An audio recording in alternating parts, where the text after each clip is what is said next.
Şimdi Zal da yerini aldı. Start verildi ve koşu başladı. Çıkışta 1 numaralı Altın Kılıç rakiplerinin 3,5-4 boy kadar gerisinde kaldı. Koşunun liderliğini dış kulvardan atak yapan 6 numaralı Kobra Sel aldı. 1,5 boyda fark yaptı. İkinciliğe 15 numaralı Efe Baba girdi. Efe Baba'nın dışından yaptığı ataklara temposunu yükseltip gelen bu kez 9 numaralı Mavi Melek oldu. Liderlik 9 numaralı Mavi Melek'e geçmişti. Onun yanından da 13 numaralı Zal atak yapıyor. Dış kulvardaki 13 numaralı Zal şimdi liderlikte. İkincilikte kaldı iç kulvardaki 9 numaralı Mavi Melek. 1 boy kadar geride 15 numaralı Efe Baba üçüncülükte.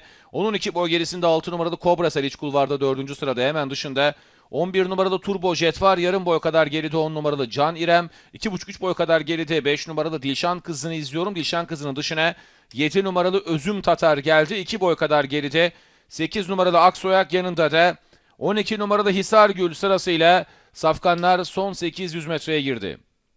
13 numaralı Zal'ın liderliği sürüyor. Bir boy gerisinde dış kulvarda 15 numaralı Efe Baba. Bir boy kadar geride ondan 9 numaralı Mavi Melek iç kulvarda 3. Onun 1,5 boy gerisinde dışta 11 numaralı Turbo Jet var. Turbo Jet'in 2 boy gerisinde 6 numaralı Kobra Sel iç kulvarda. Hemen dışında 10 numaralı Can İrem, ortalarında da 5 numaralı Dilşan Kızı sırasıyla son 400 metreye girildi. Dış kulvardan atak yapan 15 numaralı Efe Baba liderliği aldı, fakat ortadan yaptığı ataklarla 5 numaralı Dilşan Kızı son 300 metreye girildikten sonra koşunun liderliğini Efe Baba'dan almaya çalışıyor. Daha geride dışarıdan Özüm Tatar'ın, onun dışından da Aksoyak'ın çabalarıyla son 200 metreye girildi. Dıştan gelen 8 numaralı Aksoyak ve yanındaki Özüm Tatar birincilik için çekişiyorlar. Dışarıdan gelen Aksoyak liderliği aldı. Koşuyu da 8 numaralı Aksoyak kazandı.